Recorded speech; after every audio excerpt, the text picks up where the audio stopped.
سمندری طوفان باپرجوائے Sindh building control authority نے الرٹ جاری کر دیا۔ کراچی ڈویژن میں 450 عمارتیں خطرناک قرار دی جا چکی ہیں۔ ایس بی سی اے کراچی ڈویژن 40 عمارتیں مکمل زبون حال ہیں جن کو خالی کروایا جا رہا ہے۔ یاسین شر Baloch Sindh building control authority اور دیگر ادارے عمارتیں خالی کروا رہے۔ خطرناک عمارتوں کو خالی کرانے کا کام آج شام تک مکمل کر لیا جائے گا۔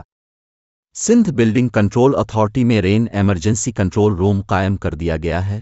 یاسین شر بلوچ کراچی ڈویژن کے تمام اضلاع میں ایس بی سی اے کے افسران و ملازمین کو الرٹ کر دیا گیا ہے۔ کراچی شہری خطرناک عمارتوں کے قریب اپنی گاڑیاں کھڑی نہ کریں۔ D G S B C اے